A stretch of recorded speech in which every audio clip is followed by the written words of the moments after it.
La lumière de l'après-midi d'automne filtrait à travers les fenêtres poussiéreuses de la maison de retraite Les Mimosas, située dans la banlieue sud de Toulouse. Un rayon doré illuminait le visage ridé de Madame Elisabeth, assise près de la fenêtre, ses mains usées posées sur un livre qu'elle ne lisait plus depuis des heures.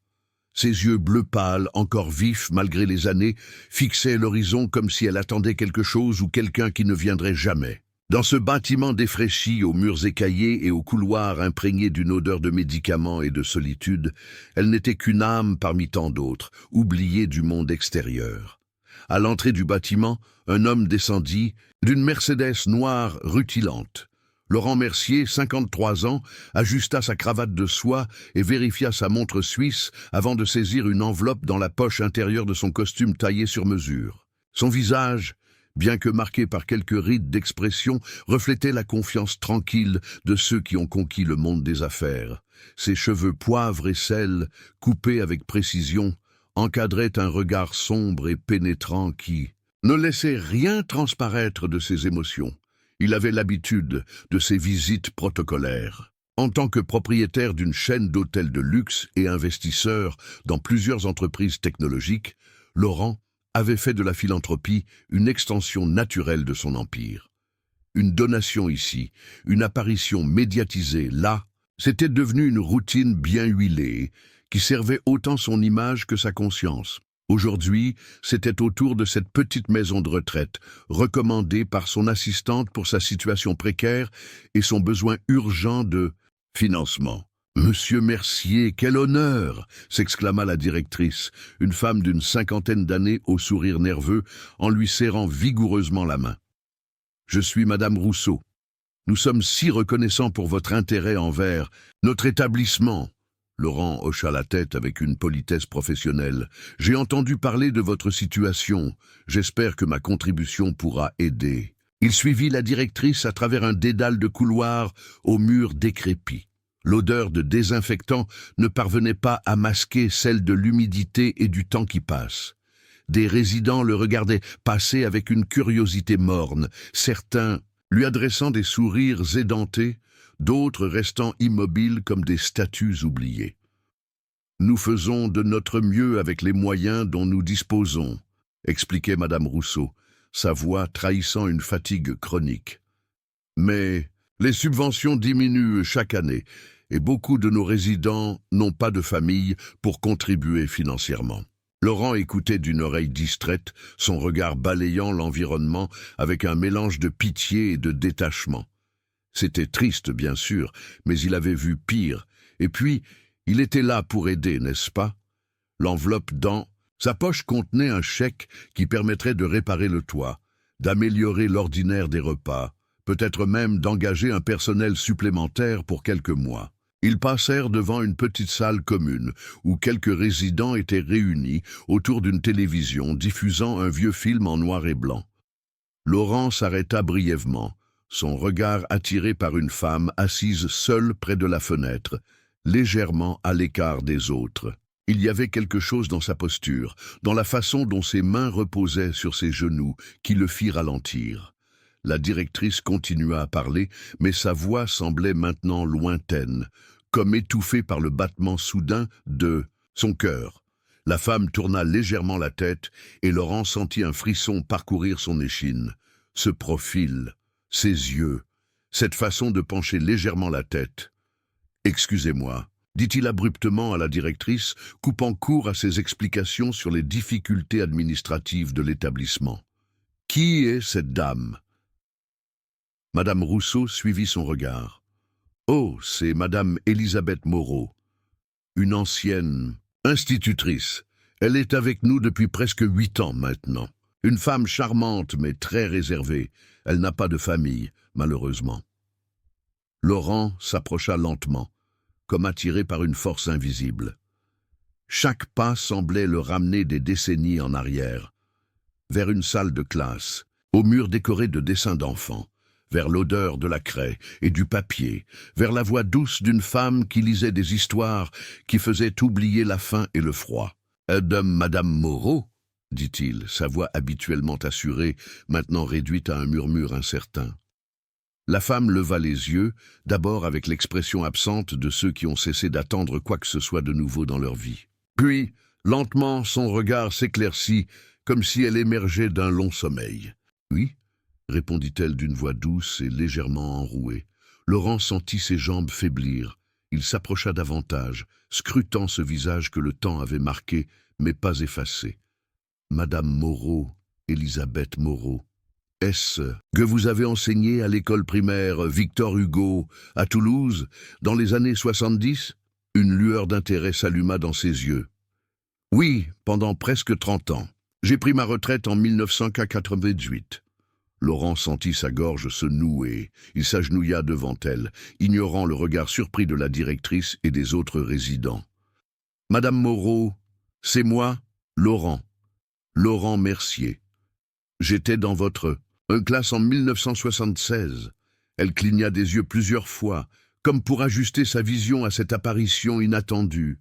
Puis, lentement, ses lèvres s'entr'ouvrirent en un « oh » silencieux, et ses mains se mirent à trembler.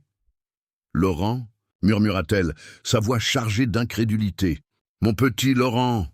Le temps sembla s'arrêter dans la petite pièce. Les autres résidents, la directrice, le bâtiment délabré, tout disparut de la conscience de Laurent.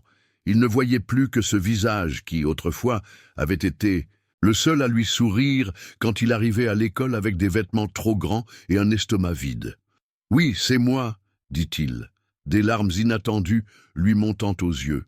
« Je n'arrive pas à croire que c'est vous. Après toutes ces années... » Madame Moreau tendit une main hésitante vers son visage, comme pour s'assurer qu'il était réel. « Mon Dieu, comme tu as changé. Tu étais si petit, si maigre. » Laurent rit à travers ses larmes. « Et vous, vous n'avez presque pas changé. » C'était un mensonge, bien sûr. Elle avait considérablement changé. Ses cheveux, autrefois châtain foncé, étaient maintenant complètement blancs. Son visage était marqué par les rides et son corps semblait s'être rapetissé comme si le temps l'avait lentement comprimé. Mais ses yeux qui l'avaient regardé avec bienveillance quand tous les autres ne voyaient qu'un orphelin problématique, étaient restés les mêmes. « Je pensais que vous... » commença-t-il, incapable de terminer sa phrase. « Que j'étais morte » compléta-t-elle avec un petit sourire triste. « Pas encore, même si parfois, ici, on a l'impression d'être déjà parti. » Laurent regarda autour de lui, voyant soudain la pièce avec une clarté douloureuse, le mobilier usé, le chauffage défectueux, les fenêtres mal isolées. Cette femme qui lui avait tant donné vivait ces dernières années dans un endroit qui ressemblait plus à une salle d'attente pour la mort qu'à un foyer. « Pourquoi êtes-vous ici ?» demanda-t-il, la colère perçant dans sa voix. « Non, et pas contre elle, mais contre l'injustice de la situation. » Elle haussa légèrement les épaules. « Je n'ai jamais eu d'enfant, pas de famille proche. Ma pension d'institutrice ne me permettait pas de garder mon appartement après l'augmentation des loyers. C'est la vie, Laurent.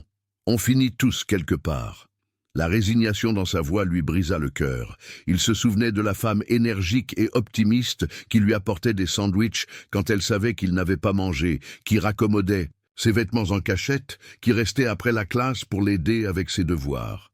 Elle qui avait consacré sa vie à éduquer les enfants des autres se retrouvait abandonnée, seule, dans cet endroit qui sentait l'oubli. « Vous ne pouvez pas rester ici, » dit-il fermement. « Laurent, » dit-elle doucement, « c'est gentil de ta part, mais c'est ma réalité maintenant. Je m'y suis habitué. » Il secoua la tête, une détermination nouvelle illuminant son regard. « Non, vous ne comprenez pas. Je suis venu ici aujourd'hui pour faire un don. Mais maintenant, je réalise que c'est la Providence qui m'a guidé. Vous m'avez sauvé, Madame Moreau. Vous étiez la seule personne qui croyait en moi, quand mes parents sont morts, quand j'ai été ballotté de famille d'accueil en famille d'accueil. Vous étiez la seule constante dans ma vie. Et maintenant, c'est à mon tour de vous aider. » Madame Moreau le regardait avec une expression mêlée de surprise et d'émotion contenue. « Tu n'as pas à faire ça, Laurent. Tu as ta propre vie, tes propres responsabilités. » Il prit ses mains dans les siennes, notant à quel point elle était froide et fragile. Vous souvenez-vous de ce que vous me disiez toujours, que nous sommes responsables les uns des autres, que nous devons prendre soin de ceux qui ont pris soin de nous. Vous m'avez appris ça, Madame Moreau. Vous m'avez appris à être un homme meilleur que ce que les circonstances auraient pu faire de moi. Une larme solitaire coula sur la joue ridée de l'ancienne institutrice. Je me souviens d'un petit garçon courageux qui n'abandonnait jamais, malgré les difficultés. Laurent se tourna vers la directrice, qui observait la scène avec étonnement. « Madame Rousseau, je voudrais faire tous les arrangements nécessaires pour que Madame Moreau quitte cet établissement dès aujourd'hui. Je prendrai en charge tous les frais nécessaires. » « Mais, Monsieur Mercier, » balbutia la directrice, « il y a des procédures, des papiers. Alors commençons immédiatement, » répondit-il avec la fermeté qui avait fait de lui un homme d'affaires redoutable. « Et bien sûr, ma donation à votre établissement tiendra toujours. Mais je veux que vous compreniez que cette femme est la raison pour laquelle je suis devenu l'homme que je suis aujourd'hui. » Se tournant à nouveau vers Madame Moreau, il ajouta d'une voix plus douce, « Si vous êtes d'accord, bien sûr. Je ne veux rien imposer. » Elle le regarda longuement, comme si elle essayait de réconcilier l'image du petit garçon d'autrefois avec l'homme confiant qui se tenait devant elle. Puis, avec une émotion qui sembla illuminer tout son visage, elle hocha la tête. « Je serais honorée, Laurent, et peut-être un peu curieuse de voir ce que tu as fait de ta vie. » Il sourit, sentant un poids immense se soulever de ses épaules. « Alors c'est décidé. Je vais prendre soin de vous maintenant, comme vous avez pris soin de moi. » Ce jour-là, dans cette maison de retraite délabrée de la banlieue toulousaine, Laurent Mercier comprit que toute sa fortune, toutes ses réussites, n'avaient été qu'une tentative inconsciente de combler un vide, celui laissé par la disparition de la seule personne qui lui avait montré ce qu'était l'amour inconditionnel. Et maintenant qu'il l'avait retrouvée, il était déterminé à ne plus jamais la perdre. Le soleil commençait à se coucher lorsqu'il aida Madame Moreau à rassembler ses maigres possessions dans une petite valise élimée. En quittant la chambre exiguë qui avait été son monde pendant 8 ans, elle jeta un dernier regard à la fenêtre qui donnait sur un jardin négligé. « Tu sais, Laurent, » dit-elle doucement, « chaque soir, je regardais par cette fenêtre et je me demandais ce qu'étaient devenus tous mes anciens élèves. Je me demandais si j'avais fait une différence dans leur vie. » Laurent serra sa main dans la sienne. « Vous avez fait toute la différence dans la mienne, Madame Moreau. Et à partir d'aujourd'hui, je vais vous montrer exactement à quel point. » En sortant du bâtiment, il sentit une étrange sensation de complétude, comme si un cercle longtemps laissé ouvert venait enfin de se refermer. La Mercedes noire les attendait, symbole d'une nouvelle vie qui commençait pour eux deux. Si tu apprécies l'histoire, écris 5 en commentaire et abonne-toi pour découvrir d'autres vidéos comme celle-ci. Si ce n'est pas le cas, écris 0. Cela m'aide à créer un contenu encore meilleur pour toi. Continuons. La route vers l'appartement de Laurent se déroulait dans un silence confortable. De temps à autre, il jetait un regard vers Madame Moreau, assise sur le siège passager de sa voiture de luxe, ses mains croisées sur son petit sac à main usé. Elle observait la ville de Toulouse qui défilait, ses yeux s'écarquillant légèrement lorsqu'ils passèrent devant des bâtiments qu'elle ne reconnaissait pas, des quartiers entièrement rénovés depuis qu'elle avait cessé de fréquenter le centre-ville. « La ville a tellement changé, » murmura-t-elle, plus pour elle-même que pour Laurent. Il sourit. « Oui, c'est vrai. Mais certaines choses restent les mêmes. La basilique Saint-Cernin, le Capitole, la Garonne. »« Et l'école Victor Hugo ?» demanda-t-elle avec une pointe de nostalgie. Laurent hésita un instant. « Elle existe toujours, mais elle a été rénovée il y a quelques années. Je suis passé devant plusieurs fois, sans jamais oser m'arrêter. »« Pourquoi ? Trop de souvenirs, je suppose, » répondit-il simplement. Ils quittèrent le centre-ville pour rejoindre les hauteurs de Toulouse, là où les maisons s'espaçaient et devenaient plus imposantes. La voiture s'engagea finalement dans une allée privée, bordée d'arbres parfaitement taillés, qui menait à une propriété entourée d'un mur de pierre élégant. Madame Moreau ne put retenir une exclamation de surprise lorsque la maison apparut devant eux. Une bâtisse moderne, aux lignes épurées, avec de grandes baies vitrées, offrant une vue spectaculaire sur la ville en contrebas. « C'est chez... toi ?» demanda-t-elle, incrédule. Laurent acquiesça, un peu gêné devant sa réaction. Il n'avait jamais été du genre à étaler sa richesse, préférant la considérer comme un outil plutôt que comme une fin en soi. « J'y vis seul », précisa-t-il. « C'est peut-être un peu grand pour une personne, mais j'aime l'espace et la tranquillité. » Il gara la voiture devant l'entrée et fit le tour pour ouvrir la portière de Madame Moreau. Elle sortit avec précaution, s'appuyant légèrement sur son bras, ses yeux ne quittant pas la maison impressionnante. « Je n'ai jamais vu une maison pareille, sauf dans les magazines, » dit-elle avec un petit rire nerveux. Laurent sourit. « Venez, je vais vous faire visiter, et ensuite nous parlerons de l'avenir. » L'intérieur de la maison était à l'image de son propriétaire, élégant sans être ostentatoire, moderne sans être froid. Des œuvres d'art contemporains ornaient les murs, mais c'étaient surtout les livres qui attiraient l'attention. Des étagères entières couvraient plusieurs murs, du sol au plafond, remplis d'ouvrages de tout genre.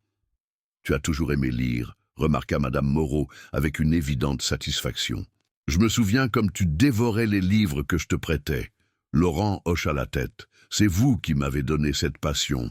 Les livres ont été mes premiers compagnons, mes premiers professeurs après vous. » Il la conduisit à travers les différentes pièces, le salon aux grandes baies vitrées, la cuisine ultramoderne, son bureau aux murs tapissés d'écrans et de diplômes, et enfin une chambre d'amis spacieuse avec sa propre salle de bain. « Vous pouvez rester ici aussi longtemps que vous le souhaitez, » dit-il, « ou si vous préférez, nous pouvons chercher un appartement en ville, plus près de vos anciens repères. Mais j'aimerais que vous considériez cette maison comme la vôtre. » Madame Moreau s'assit sur le bord du lit, visiblement émue par tant de gentillesse. « Laurent, c'est trop. Tu as ta vie, tes habitudes. Je ne veux pas m'imposer. » Il s'accroupit devant elle, comme il l'avait fait à la maison de retraite. « Vous ne vous imposez pas, au contraire, c'est moi qui vous demande de me faire l'honneur de votre présence. » Il hésita un instant avant d'ajouter « Vous savez, depuis que j'ai quitté l'école, je n'ai jamais vraiment eu de foyer. J'ai vécu dans des internats, des appartements, des hôtels, mais jamais je n'ai ressenti ce sentiment d'appartenance, de sécurité que vous m'avez donné quand j'étais enfant. » Une larme coula sur la joue de l'ancienne institutrice. « Je n'ai fait que mon devoir, Laurent. Tu étais un enfant si spécial, si intelligent, tu méritais qu'on s'occupe de toi. » « Vous avez fait bien plus que votre devoir, » répondit-il, avec conviction. « Vous m'avez montré ce qu'était l'amour véritable, désintéressé, et maintenant, laissez-moi vous le rendre, ne serait-ce qu'un peu. » Ce soir-là, ils dînèrent sur la terrasse, admirant les lumières de Toulouse qui s'allumaient progressivement dans le crépuscule. Laurent avait préparé un repas simple mais délicieux, et ils bavardèrent pendant des heures, rattrapant les décennies perdues. Madame Moreau apprit ainsi comment le petit orphelin turbulent était devenu un entrepreneur à succès. Comment, après avoir réussi à décrocher une bourse pour une école de commerce, grâce à ses excellents résultats, grâce à vous, insista-t-il, il avait travaillé jour et nuit pour lancer sa première entreprise de services informatiques. Comment cette entreprise avait prospéré, lui permettant d'investir dans l'immobilier, puis dans l'hôtellerie de luxe. Comment il avait bâti son empire pas à pas, guidé par une éthique du travail qu'elle lui avait inculquée. « Je suis si fière de toi, Laurent, » dit-elle, ses yeux brillants d'émotion. « Mais dis-moi, dans toute cette réussite, as-tu trouvé le bonheur ?» La question le prit au dépourvu. Le bonheur? Avait-il seulement pris le temps d'y penser? Il avait été tellement concentré sur sa réussite professionnelle, sur l'accumulation de richesses et de pouvoir. « Je ne sais pas, » répondit-il honnêtement. « J'ai connu des satisfactions, bien sûr, la fierté d'accomplir quelque chose de difficile, le plaisir d'être reconnu pour mon travail, mais le bonheur, c'est différent, n'est-ce pas ?» Elle acquiesça doucement. Le bonheur, c'est ce que tu as ressenti aujourd'hui, quand nos chemins se sont à nouveau croisés. C'est ce sentiment de connexion, de sens. Laurent médita ces paroles en silence. Elle avait raison, bien sûr. Toute sa vie, il avait couru après quelque chose qu'il ne pouvait nommer. Et aujourd'hui, dans cette maison de retraite défraîchie, il avait ressenti pour la première fois depuis longtemps cette sensation d'être complet. « Je n'ai jamais fondé de famille », admit-il. « J'ai eu des relations, bien sûr, mais rien de permanent. Je suppose que j'ai toujours eu peur de l'attachement, de la vulnérabilité. » « C'est compréhensible après ce que tu as vécu, » dit-elle avec douceur. « Perdre tes parents si jeunes, être ballotté de foyer en foyer, ça laisse des cicatrices. » Il hocha la tête, reconnaissant pour sa compréhension. « Et vous? Vous n'avez jamais regretté de ne pas avoir eu d'enfant ?» Un sourire tendre illumina son visage ridé. « J'ai eu des centaines d'enfants, Laurent. Chaque élève qui est passé dans ma classe était un peu le mien, et certains, comme toi, ont pris une place spéciale dans mon cœur. » Cette nuit-là, après avoir installé confortablement Madame Moreau dans sa chambre, Laurent resta longtemps sur sa terrasse, contemplant les étoiles. Pour la première fois depuis des années, il se sentait en paix, comme si une pièce manquante de sa vie venait enfin d'être remise à sa place. Dans sa chambre, Elisabeth Moreau s'endormit avec un sourire aux lèvres, bercée par le sentiment que, peut-être, sa vie avait eu un sens après tout. Lorsque Laurent se réveilla le lendemain matin, une idée avait germé dans son esprit pendant la nuit. Une idée folle, peut-être, mais qui lui semblait soudain évidente. Alors qu'il préparait le petit déjeuner, attendant que Madame Moreau émerge de sa chambre, il commença à échafauder son plan. Ce serait un nouveau défi, différent de tout ce qu'il avait entrepris jusqu'ici, non pas pour accroître sa fortune, mais pour donner un sens à tout ce qu'il avait accompli. Savais-tu que chaque seconde, en France, un point E enseignant point E change? La vie d'un élève sans même le savoir? As-tu eu un point E enseignant point E qui a eu un impact sur ta vie? Partage ton expérience en commentaire. Quand Madame Moreau entra finalement dans la cuisine, elle trouva Laurent entouré de papiers et de son ordinateur portable, travaillant avec une concentration intense qu'elle reconnut immédiatement. C'était la même expression qu'il avait, enfant, lorsqu'il s'attaquait à un problème particulièrement difficile. « Bonjour, Laurent, » dit-elle doucement pour ne pas le surprendre. « Tu es bien matinal. » Il leva les yeux et lui sourit chaleureusement. « Madame Moreau, bien. Dormi !»« Comme je n'avais pas dormi depuis des années, » admit-elle. « Ce lit est incroyablement confortable, et c'est si calme ici, comparé à la maison de retraite. »« Je suis content de l'entendre, » dit-il en se levant pour lui servir une tasse de café. « J'ai quelque chose à vous proposer, une idée qui m'est venue cette nuit. » Elle s'assit, intriguée par son enthousiasme. « Je t'écoute. » Laurent s'assit en face d'elle, poussant de côté ses papiers. « Je voudrais créer une fondation. Une fondation qui porterait votre nom et qui aurait pour mission de soutenir les enseignants retraités qui se retrouvent dans des situations financières précaires. » Madame Moreau le regarda avec étonnement. « Mon nom ? Mais Laurent, je ne suis qu'une simple institutrice parmi tant d'autres. Vous êtes bien plus que cela, » répondit-il avec ferveur. « Vous êtes la preuve vivante qu'un enseignant peut changer la vie d'un enfant, lui donner l'amour et la confiance nécessaires pour s'épanouir malgré les circonstances. Combien d'instituteurs et d'institutrices comme vous finissent leur jour dans la solitude et les difficultés financières après avoir tant donné ? » Elle baissa les yeux, émue par sa passion. « C'est vrai que beaucoup de mes anciens collègues vivent avec des pensions très modestes.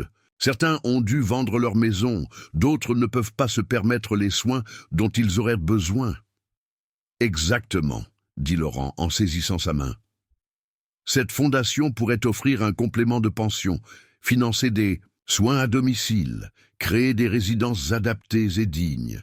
et elle porterait votre nom, parce que c'est grâce à vous que j'ai compris l'importance de redonner. Madame Moreau resta silencieuse un moment, digérant l'ampleur de ce qu'il proposait. C'est un projet magnifique, Laurent, mais c'est aussi un énorme engagement. J'ai les moyens de le faire, assura-t-il. Et plus important encore, j'ai la volonté. Pour la première fois depuis longtemps, je sens que je fais quelque chose qui a vraiment du sens. Ses yeux brillaient d'une détermination qui lui rappela le petit garçon résilient qu'il avait été. Ce même garçon qui, malgré sa situation difficile, trouvait toujours la force de se relever et de continuer. « Dans ce cas, dit-elle, avec un sourire ému, je serai honoré que cette fondation porte mon nom, à condition que tu me laisses y contribuer aussi, à ma façon.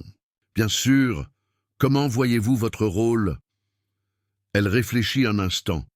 « Je pourrais partager mon expérience, aider à identifier les besoins réels des enseignants retraités, et peut-être pourrais-je retourner à l'école Victor Hugo, voir comment les choses ont changé, créer des ponts entre les générations d'enseignants ?» Laurent sourit largement.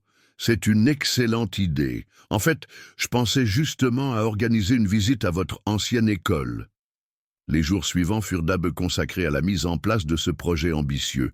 Laurent contacta ses avocats et conseillers financiers, mobilisa une partie de sa fortune personnelle et commença à constituer une équipe dédiée à la création de la fondation Elisabeth Moreau. Pendant ce temps, Madame Moreau s'adaptait progressivement à sa nouvelle vie, retrouvant une énergie et une joie de vivre qu'elle croyait avoir perdues à jamais. Tous les soirs, ils dînaient ensemble, partageant les avancées de la journée, mais aussi des souvenirs, des réflexions, des rires. Laurent réalisait combien cette présence quotidienne lui avait manqué. Avoir quelqu'un qui s'intéressait sincèrement à lui, non pas pour sa fortune ou son pouvoir, mais pour l'être humain qu'il était. Un matin, environ 2 semaines, après leur retrouvaille, Laurent proposa à Madame Moreau de l'accompagner pour une surprise. Elle accepta avec curiosité, et bientôt, ils se retrouvèrent en voiture, traversant les quartiers familiers de Toulouse. « Où m'emmènes-tu » demanda-t-elle, intriguée par le sourire mystérieux qu'il arborait depuis leur départ.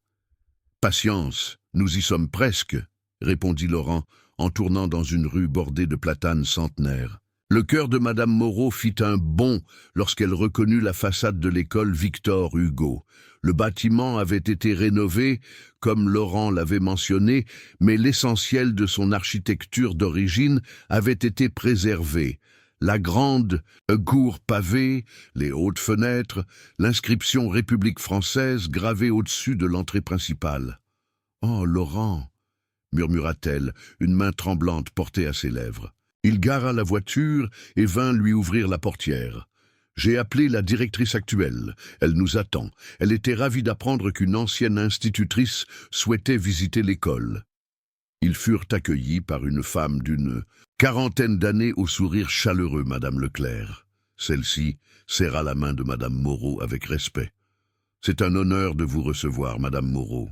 Vos anciens élèves parlent encore de vous avec tant d'affection. » Madame Moreau rougit légèrement. « Vraiment, je ne pensais pas qu'on se souvenait encore de moi après toutes ces années. »« Oh, détrompez-vous, » répondit la directrice. « Quand Monsieur Mercier m'a contacté, j'ai mentionné votre visite en salle des professeurs et plusieurs parents d'élèves qui vous ont eu comme institutrice se sont manifestés. Ils seraient ravis de vous revoir. » La visite commença par les salles de classe. Madame Moreau observait avec émerveillement les changements. Tableaux numériques interactifs remplaçant les tableaux noirs, ordinateurs dans chaque classe, mobilier moderne et coloré. Mais elle reconnaissait aussi l'essentiel, cette atmosphère unique où se mêlaient concentration et créativité, discipline et liberté. La technologie a changé, mais l'essence de l'enseignement reste la même, remarqua-t-elle, en caressant du bout des doigts un pupitre d'élèves. Donner à chaque enfant les outils pour construire son avenir. En arrivant devant une salle particulière au bout du couloir, Laurent échangea un regard complice avec la directrice. « Nous avons une dernière surprise pour vous, » annonça Madame Leclerc en ouvrant la porte. À l'intérieur se trouvait une quinzaine d'adultes de tous âges, certains accompagnés d'enfants. Un silence s'installa lorsque Madame Moreau apparut dans l'encadrement, puis une femme d'une cinquantaine d'années s'avança. « Madame Moreau, c'est moi, Sophie Durand. J'étais dans votre classe en 1982. » L'ancienne institutrice porta une main à son cœur.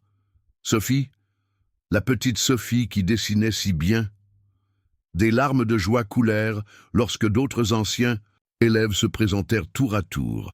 Marc, devenu médecin, Nadia, professeur d'université, Ahmed, artisan boulanger, Catherine, avocate. Tous avaient regardé un souvenir vivace de cette institutrice qui avait cru en eux, qui les avait encouragés, qui avait parfois été la seule stabilité dans leur jeune vie. Laurent se tenait légèrement en retrait, ému par ces retrouvailles qu'il avait orchestrées. Dans son cœur, une chaleur nouvelle se répandait, un sentiment d'accomplissement qui dépassait toutes ses réussites professionnelles. L'après-midi se poursuivit par un goûter improvisé dans la cour de récréation. Madame Moreau, assise sur un banc, écoutait avec attention les parcours de ses anciens élèves, les regardant avec la même fierté qu'une mère contemplerait ses enfants. « Je n'aurais jamais imaginé, dit-elle à Laurent lorsqu'il vint s'asseoir à côté d'elle. Je pensais que mon travail avait été oublié, que ces années d'enseignement s'étaient évanouies comme des traces sur le sable. » Laurent prit sa main dans la sienne. « Rien de ce que vous avez fait n'a été oublié. Vous avez semé des graines qui ont germé et donné des fruits que vous ne pouvez même pas imaginer. » Sur le chemin du retour, Madame Moreau resta silencieuse, perdue dans ses pensées. Ce n'est qu'une fois arrivée à la maison qu'elle se tourna vers Laurent. « Merci, » dit-elle simplement, sa voix chargée d'émotion. « Merci de m'avoir montré que ma vie a eu un sens. C'est moi qui vous remercie, » répondit-il. « Sans vous, je ne serais pas l'homme que je suis aujourd'hui. » Cette soirée-là, ils restèrent assis sur la terrasse jusqu'à tard dans la nuit, partageant des souvenirs et des espoirs pour l'avenir. Et pour la première fois depuis des années, Laurent Mercier se sentit véritablement chez lui. Les semaines suivantes furent consacrées au développement de la fondation Élisabeth Moreau.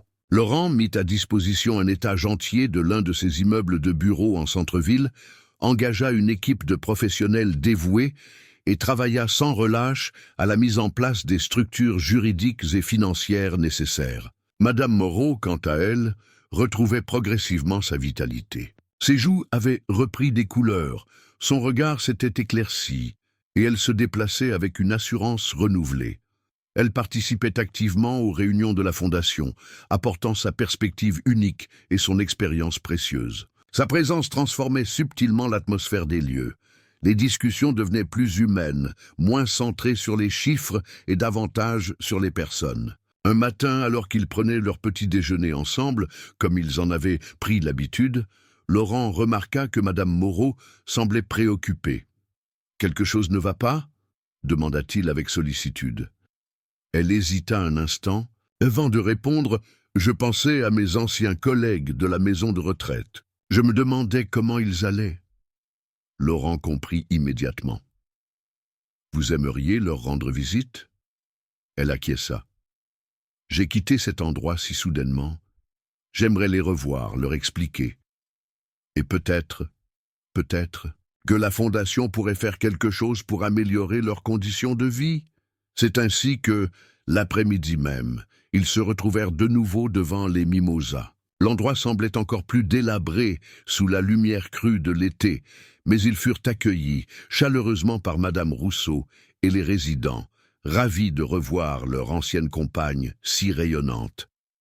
Madame Moreau passa plusieurs heures à discuter avec ses amis, leur racontant sa nouvelle vie sans ostentation, mais avec une gratitude évidente.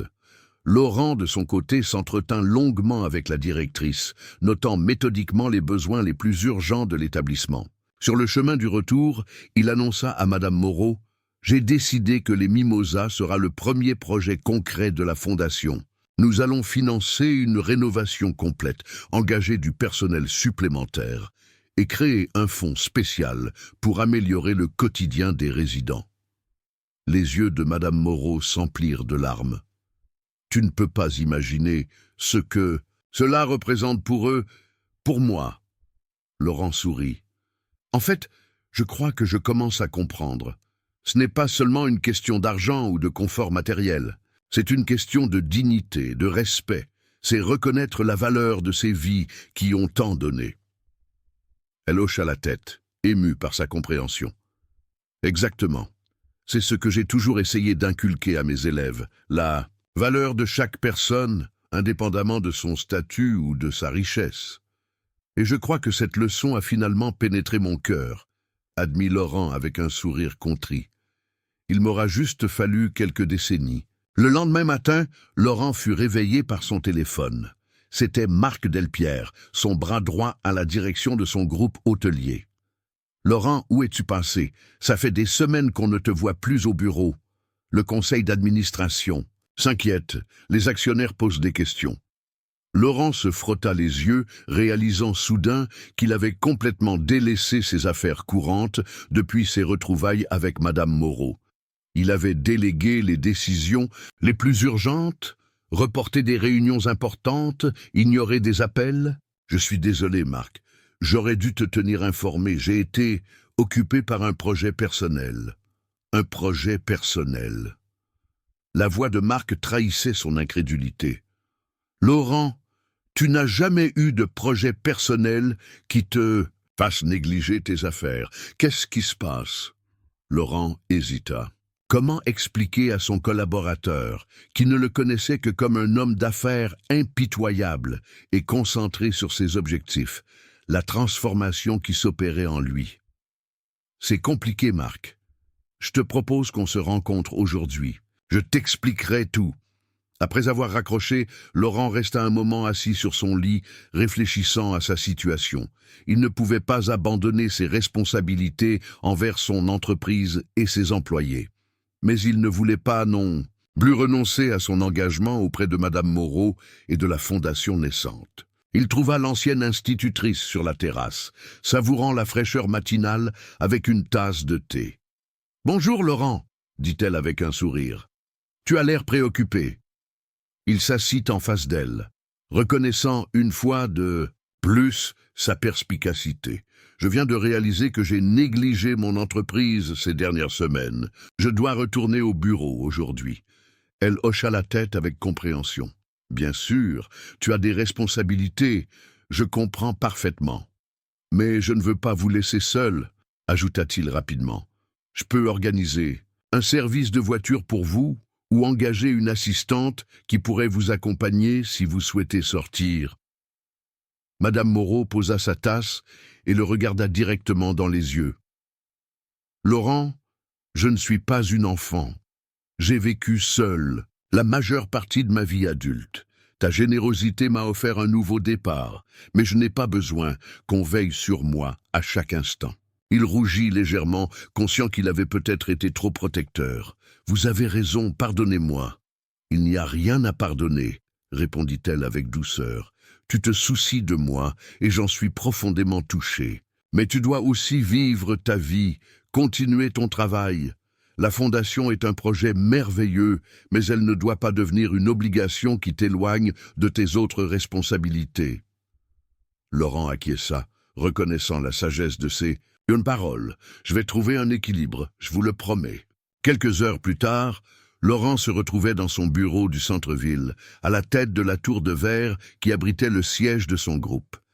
Marc Delpierre l'écoutait avec une surprise croissante alors qu'il lui racontait l'histoire de ses retrouvailles avec son ancienne institutrice et de la création de la fondation. « Je comprends mieux maintenant, » dit Marc lorsqu'il eut terminé. « C'est inattendu, mais je dois dire que je ne t'ai jamais vu aussi passionné par un projet. » Laurent sourit.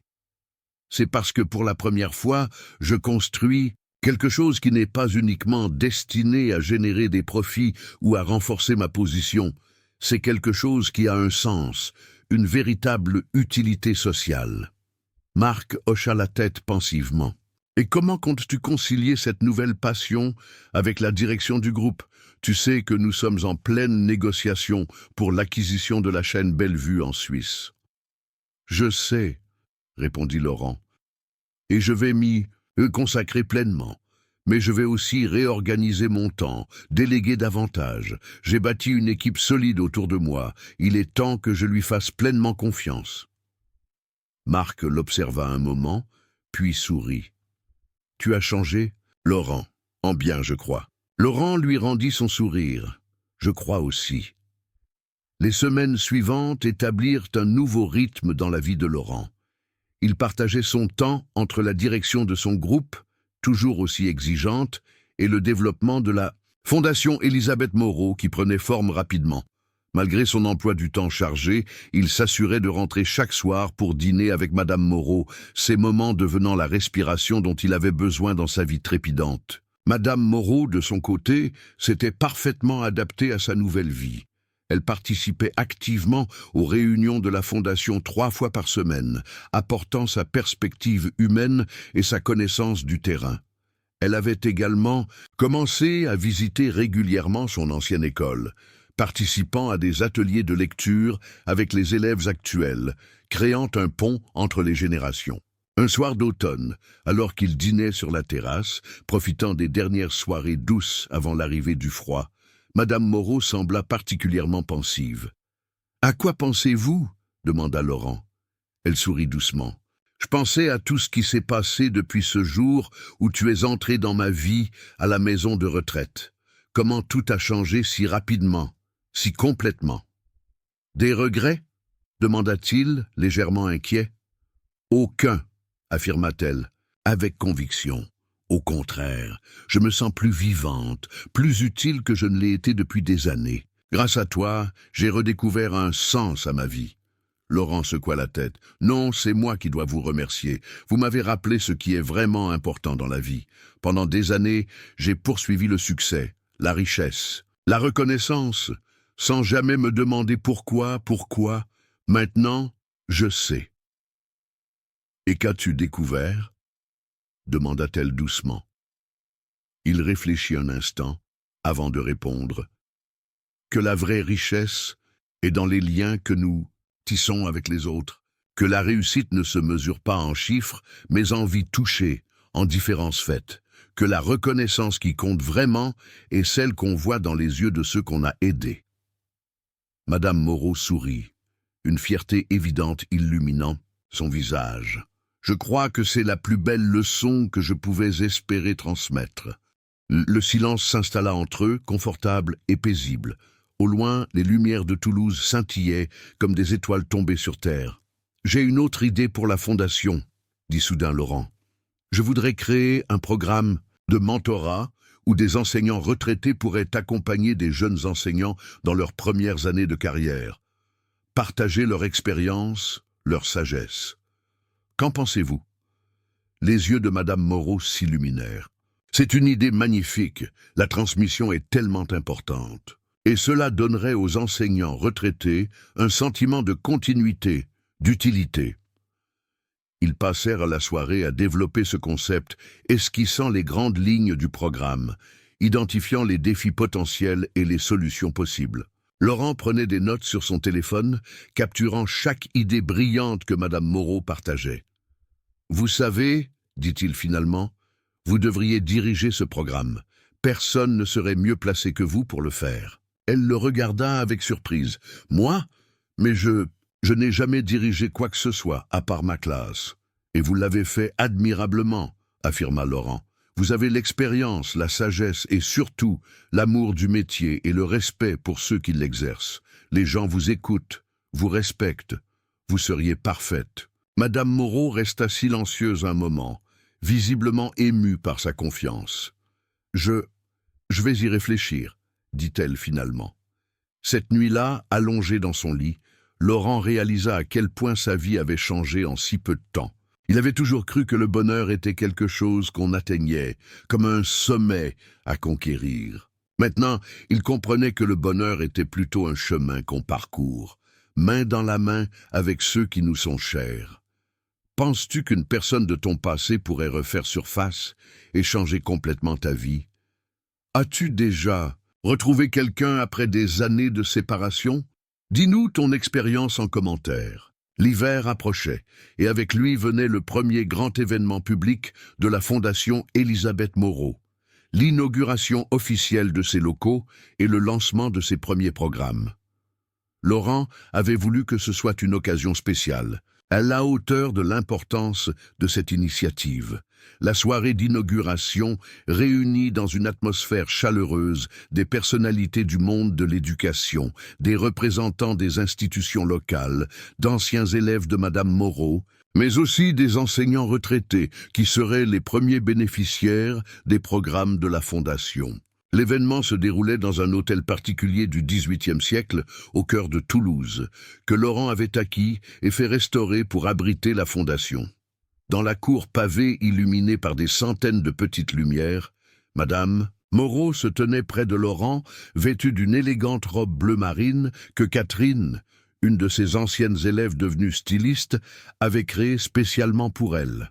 Elle observait avec émerveillement l'assemblée réunie en son honneur, ne pouvant croire que son nom était désormais associé à une œuvre d'une telle envergure. « Mesdames et messieurs, » commença Laurent lorsque le moment fut venu de prendre la parole, « je vous remercie tous d'être présents ce soir pour ce moment qui me tient particulièrement à cœur. » Il raconta alors, avec une émotion palpable, comment ces retrouvailles fortuites avec son ancienne institutrice l'avaient amené à reconsidérer le sens de sa réussite et à créer cette fondation. Madame Moreau m'a appris, il y a bien longtemps, que la vraie richesse ne se mesure pas en euros, mais en vies touchées, en différences faites. Aujourd'hui, avec cette fondation qui porte son nom, nous voulons honorer tous ces enseignants qui, comme elle, ont consacré leur vie à former les générations futures, souvent dans l'ombre, sans reconnaissance ni récompense financière adéquate. Il détailla ensuite les différents programmes de la Fondation, aide financière aux enseignants retraités en difficulté, rénovation de maisons de retraite accueillant d'anciens enseignants, bourses pour les étudiants se destinant au métier d'enseignant, et enfin, le programme de mentorat qui tenait tant à cœur à Madame Moreau. Et je suis fier d'annoncer que ce programme sera dirigé par Madame Elisabeth Moreau elle-même, conclut-il, sous les applaudissements nourris de l'Assemblée. Madame Moreau, invitée à prendre la parole, s'avança vers le micro avec une grâce timide. Sa voix d'abord hésitante se raffermit à mesure qu'elle partageait sa vision de l'éducation et sa gratitude pour cette nouvelle chance qui lui était offerte. « Je n'aurais jamais imaginé, en prenant ma retraite il y a 26 ans, que ma vie connaîtrait un tel renouveau, » dit-elle, son regard cherchant celui de Laurent dans la foule. « On nous dit souvent que vieillir, c'est se préparer à disparaître doucement. Mais grâce à Laurent, grâce à vous tous ici présents, j'ai découvert que vieillir peut aussi être une renaissance, une nouvelle façon de contribuer, de transmettre, d'aimer. » Des larmes brillaient dans bien des yeux lorsqu'elle conclut son discours par ces mots. « À tous les enseignants qui m'écoutent ce soir, je veux dire ceci, votre travail n'est jamais vain. Les graines que vous semez aujourd'hui dans le cœur et l'esprit de vos élèves porteront des fruits que vous ne verrez peut-être pas, mais ils existeront. Ils changeront des vies, comme Laurent a changé la mienne. » La soirée se poursuivit dans une atmosphère de célébration et d'émotions partagées. Laurent observait avec fierté Madame Moreau qui se déplaçait parmi les invités avec une aisance nouvelle, écoutant attentivement les histoires d'autres enseignants retraités, partageant ses idées pour le programme de mentorat, retrouvant avec joie d'anciens élèves venus spécialement pour l'occasion. Au moment où les invités commençaient à se disperser, Laurent sentit une main sur son épaule. C'était Marc Delpierre, son directeur financier.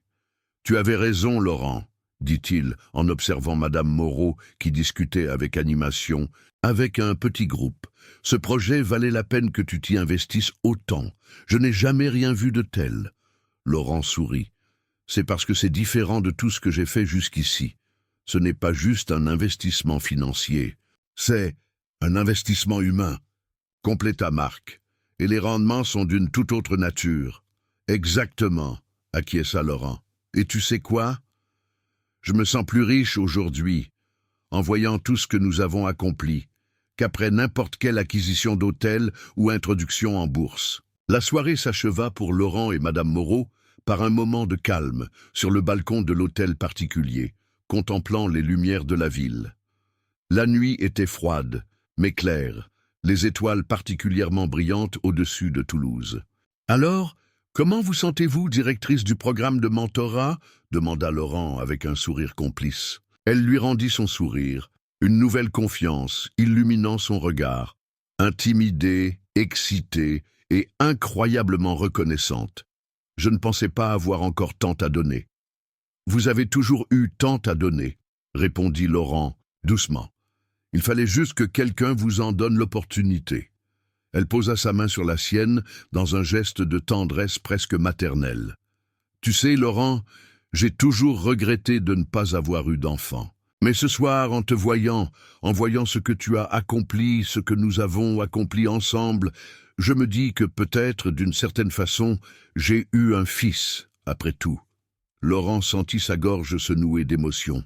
« Et moi, j'ai enfin retrouvé la mère que j'avais perdue. » Ils restèrent ainsi un long moment, partageant ce lien qui transcendait les liens du sang, cette connexion profonde entre deux âmes qui s'étaient trouvées, perdues, puis retrouvées à nouveau. Le programme de mentorat de la Fondation Elisabeth Moreau connut un succès immédiat. Des dizaines d'enseignants retraités, revitalisés par cette nouvelle mission, partagèrent leur expérience avec de jeunes collègues, souvent dépassés par les défis du métier. Madame Moreau supervisait l'ensemble avec une énergie et une passion qui inspiraient tous ceux qui travaillaient avec elle. Laurent, bien que toujours très impliqué dans la fondation, avait trouvé un équilibre entre ses différentes responsabilités. Il avait réorganisé la structure de son groupe, déléguant davantage à ses collaborateurs de confiance, se concentrant sur les décisions stratégiques plutôt que sur la gestion quotidienne. Ce nouvel équilibre lui permettait de consacrer du temps à la fondation, mais aussi de développer d'autres aspects de sa vie personnelle qui avaient été négligés pendant des années. Il s'était même inscrit à des cours de piano, réalisant un rêve d'enfance longtemps reporté. Madame Moreau l'encourageait avec enthousiasme, assistant parfois à ses répétitions, lui rappelant que l'apprentissage était un processus continu qui ne s'arrêtait jamais, quel que soit l'âge. Un après-midi de printemps, alors que Madame Moreau travaillait sur un nouveau projet pour la Fondation, un programme d'échange intergénérationnel entre des écoles primaires et des maisons de retraite. Laurent l'observait avec admiration. Son visage s'était transformé au cours des derniers mois. Les rides étaient toujours là, bien sûr, mais elles semblaient désormais témoigner d'une vie riche plutôt que d'une lente érosion. Ses yeux brillaient d'un enthousiasme renouvelé, et sa posture même avait changé, comme si elle s'était redressée sous le poids de sa nouvelle utilité. « Je viens de recevoir une offre intéressante », annonça Laurent, s'asseyant face à elle. « Le groupe Riviera souhaite acheter ma chaîne d'hôtels. C'est une offre généreuse, bien au-dessus de la valeur du marché. » Madame Moreau leva les yeux de ses papiers, surprise. « Et tu envisages de vendre ?» Laurent haussa les épaules. « Je n'aurais jamais considéré cette option il y a 1 an. Mais maintenant, je me dis que ce serait peut-être l'occasion de me consacrer plus pleinement à la Fondation, de développer de nouveaux programmes, d'étendre notre action à d'autres régions. Tu n'as pas besoin de vendre ton entreprise pour faire... » Angela remarqua doucement Madame Moreau. « Tu as trouvé un bon équilibre ces derniers mois. » « C'est vrai, » admit Laurent. « Mais je me demande parfois si je ne pourrais pas faire davantage. Il y a tant de besoins, tant d'enseignants qui méritent d'être soutenus. » Madame Moreau posa sa main sur la sienne, un geste qu'elle faisait souvent maintenant, et qui lui rappelait leur premier contact dans la salle de classe, tant d'années auparavant. « Laurent, écoute-moi. Ce que tu as créé avec cette fondation est extraordinaire. Et je te serai éternellement reconnaissante de m'avoir donné l'opportunité d'y participer. Mais n'oublie pas que tu es aussi un entrepreneur brillant, qui a créé des emplois, qui a bâti quelque chose de valeur. Ce n'est pas incompatible avec ton travail philanthropique. Au contraire, l'un nourrit l'autre. » Laurent réfléchit, À ses paroles, elle avait raison comme souvent. Son succès en affaires lui permettait de soutenir la fondation, d'avoir l'influence nécessaire pour mobiliser d'autres acteurs économiques autour de ses projets sociaux. De plus, ajouta Madame Moreau avec un sourire malicieux, je te connais. Tu t'ennuierais si tu n'avais plus ce défi quotidien, ces problèmes complexes à résoudre. Tu as besoin de cette stimulation. Il rit, reconnaissant une fois de plus sa perspicacité. Vous me connaissez mieux que je ne me connais moi-même. C'est le privilège de l'âge, répondit-elle simplement, et de l'affection. Que feriez-vous si une décision professionnelle pouvait changer radicalement votre vie? Partagez votre avis en commentaire. L'été suivant marqua le premier anniversaire des retrouvailles entre Laurent et Madame Moreau. Pour l'occasion, Laurent organisa un dîner intime sur la terrasse de leur maison, avec une vue spectaculaire sur Toulouse illuminée. La table était dressée avec élégance, ornée de bouquets de roses blanches, les préférés de Madame Moreau. « Je n'arrive pas à croire que cela fait déjà 1 an, dit-elle en s'installant à table. J'ai l'impression que c'était hier que tu entrais dans cette maison de retraite. » Laurent sourit en servant le champagne. Et pourtant, regarde tout ce qui s'est passé depuis. La fondation, le programme de mentorat, la rénovation des mimosas. Et surtout, ces moments partagés, ajouta doucement Madame Moreau. Ces conversations, ces rires, ces projets élaborés ensemble. C'est cela qui a vraiment transformé ma vie. Ils trinquèrent à cette année extraordinaire, aux surprises de la vie, aux rencontres qui changent tout. Puis, après le dîner, Laurent tendit à Madame Moreau un petit paquet soigneusement emballé. « Qu'est-ce que c'est » demanda-t-elle, intriguée. « Ouvrez-le » l'encouragea-t-il avec un sourire mystérieux. À l'intérieur se trouvait une petite boîte en bois, finement ouvragée. Lorsqu'elle l'ouvrit, une douce mélodie s'en échappa, la gymnopédie numéro 1 de Satie, qu'elle lui avait dit un jour adorer. Mais ce qui la fit vraiment retenir son souffle, c'était ce que contenait la boîte, une broche en or représentant un livre ouvert sur lequel était gravé en minuscules lettres « À celle qui a ouvert les pages de ma vie ». « Laurent, c'est magnifique », murmura-t-elle, les larmes aux yeux. « Retournez-la, dit-il doucement. Au dos de la broche était gravée la date de leur retrouvaille, suivie de ces simples mots. Le début d'un nouveau chapitre. « J'ai aussi quelque chose pour toi, » dit-elle, après avoir épinglé la broche sur son chemisier. Elle sortit de sa poche une enveloppe qu'elle lui tendit avec une légère hésitation. Laurent l'ouvrit avec curiosité. À l'intérieur se trouvait une photo en noir et blanc, jaunie par le temps. On y voyait un petit garçon maigre, au sourire timide, tenant fièrement un cahier d'écolier. À côté de lui, une jeune femme aux cheveux foncés, le regard débordant de fierté. « C'est nous ?» demanda Laurent, stupéfait. Madame Moreau acquiesça. « C'était le jour où tu as reçu le prix d'excellence en français. Tu avais écrit cette rédaction magnifique sur le courage. Je l'ai toujours gardée, cette photo. C'était l'un de mes trésors les plus précieux. » Laurent contempla l'image, submergé par l'émotion.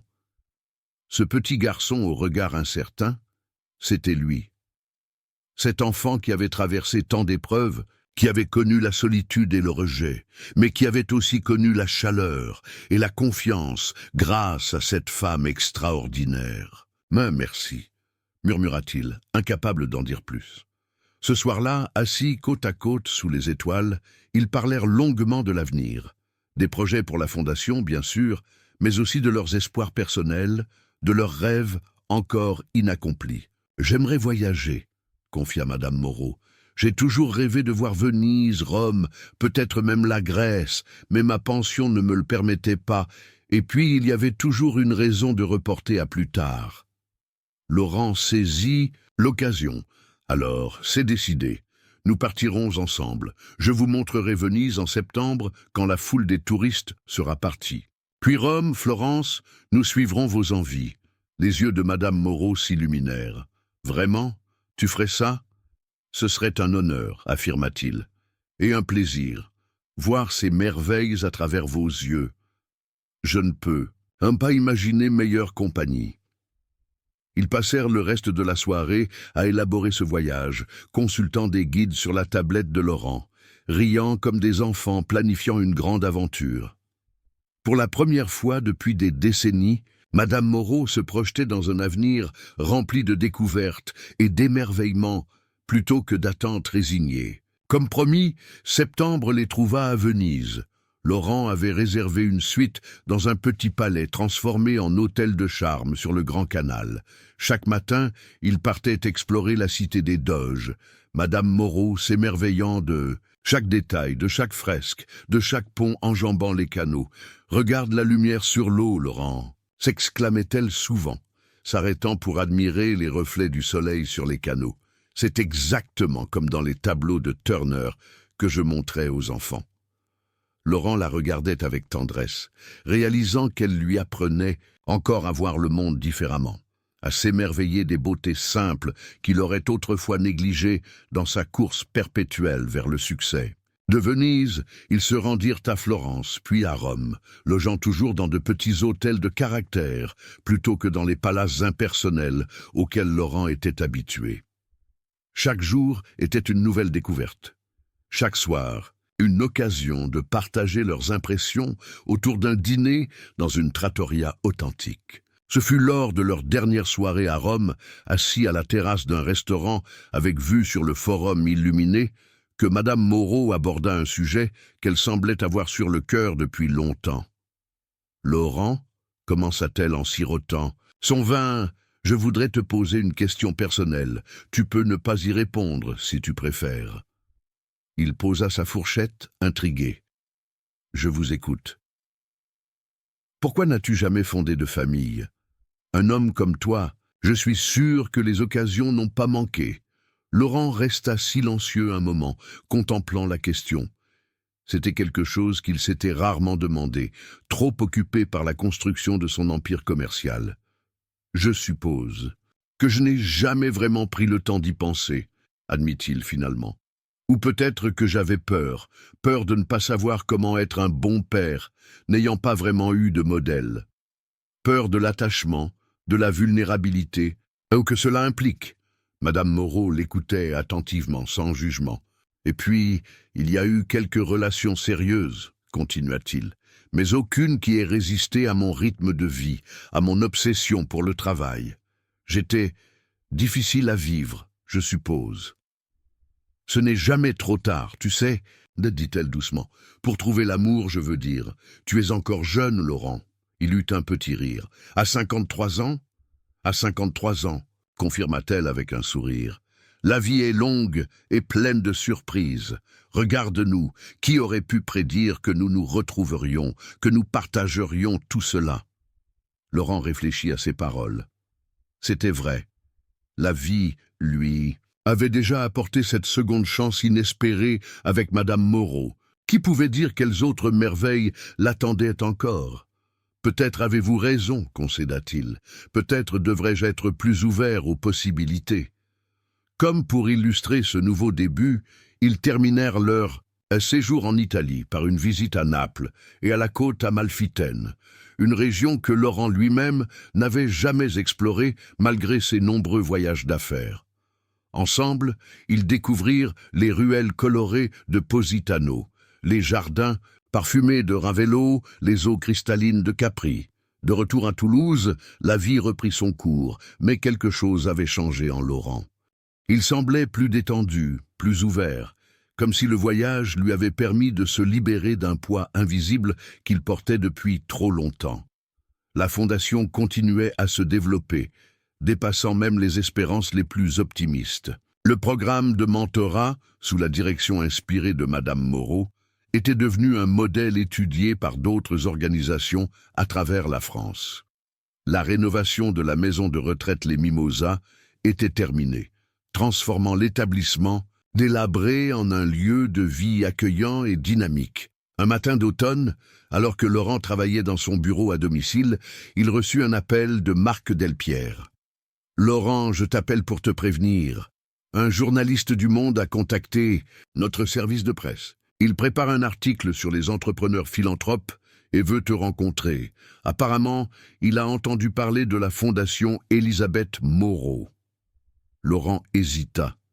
Il avait toujours été discret concernant ses actions philanthropiques, préférant agir sans publicité. « Je ne suis pas sûr que ce soit une bonne idée, Marc. Tu connais ma position sur la médiatisation de ces choses. »« Je comprends, » répondit Marc, « mais pense à l'impact que cela pourrait avoir. Ton exemple pourrait inspirer d'autres entrepreneurs à s'engager, et cela donnerait une visibilité nationale à la fondation. » Laurent promit d'y réfléchir et en parla à Madame Moreau lors du dîner. « Je pense que Marc a raison, » dit-elle, après avoir écouté ses réserves. « Ce n'est pas une question d'ego ou de recherche de reconnaissance. C'est une question d'impact. Si ton histoire peut encourager d'autres personnes fortunées à s'engager pour l'éducation, pourquoi ne pas la partager ?» Finalement convaincu, Laurent accepta l'interview.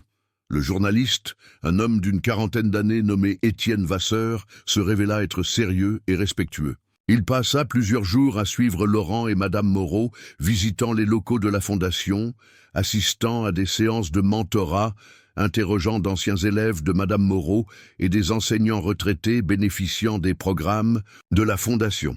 L'article parut 2 semaines plus tard, occupant une double page dans le supplément Week-end du Monde. Titré « La leçon de vie de Laurent Mercier », il racontait avec sensibilité l'histoire de ces retrouvailles improbables et de la transformation qu'elles avaient opérée dans la vie de Laurent et de Madame Moreau. Les retombées furent immédiates et dépassèrent toutes les attentes. D'autres médias reprirent l'histoire, des dons affluèrent vers la Fondation et surtout, plusieurs grands patrons français prirent contact avec Laurent, intéressés par son modèle philanthropique. « Tu vois, » dit Madame Moreau en feuilletant, les articles de presse étalés sur la table du salon. Parfois, il faut accepter de partager son histoire pour qu'elle puisse en inspirer d'autres. Laurent acquiesça, encore surpris par l'ampleur de la réaction. J'espère surtout que cela permettra à la Fondation de toucher plus d'enseignants retraités dans le besoin. L'hiver s'installa sur Toulouse, apportant des journées froides mais ensoleillées. La maison de Laurent, autrefois si impersonnelle malgré son élégance, s'était progressivement transformée en un véritable foyer. Les touches personnelles de Madame Moreau étaient visibles partout.